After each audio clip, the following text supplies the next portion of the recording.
আসসালামু আলাইকুম প্রিয় দর্শক শ্রোতা মণ্ডলী।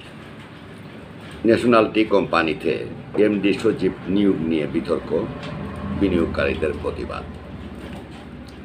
অভয় আশ্বাস আর নিরাপত্তা নিশ্চিত থাকলে ক্ষুদ্রতম পানীয় একসময় ভয়ঙ্কর রূপ নিতে পারে। এমনই এক বাগধারা আজ ন্যাশনাল টি কোম্পানির নিয়োগ প্রক্রিয়াকে ঘিরে আলোচনায় এসেছে।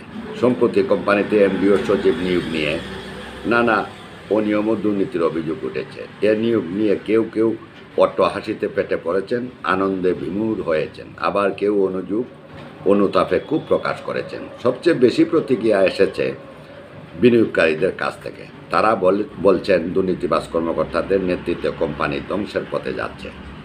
কিছু বিনিয়োগকারী ইতিমধ্যে সংশ্লিষ্ট কর্তৃপক্ষের নিকট লিখিত অভিযোগ দায়ের করেছেন এবং এমডিও সচিবকে অপসারণের দাবি তুলেছেন। তাদের হুঁশিয়ারি, যদি দ্রুত ব্যবস্থা নেওয়া না হয় তবে কোম্পানির পরিণতি হবে ভয়াবহ। এক বিনিয়োগকারীর ভাষায়, সময় মতো ব্যবস্থা না নিলে অসময়ে 10 গুণ চেষ্টা করেও আর কোনো লাভ হবে না। বিশ্লেষকরা মনে করছেন ন্যাশনাল টি কোম্পানিকে রক্ষায় অবিলম্বে দুর্নীতিবাজ নেতৃত্বকে সরানোই হবে একমাত্র সমাধান। আসসালামু আলাইকুম ওয়া রাহমাতুল্লাহি ওয়া বারাকাতুহু। প্রিয় দর্শক শ্রোতা মণ্ডলী, ন্যাশনাল টি কোম্পানিতে দুর্নীতিবাজ এমডি সচিব নিয়োগ।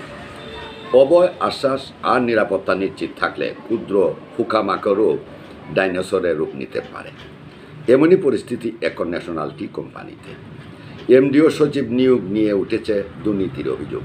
কেউ অট্টহাসিতে বিভোর, কেউ আবার ক্ষোভে ফেটে পড়েছেন।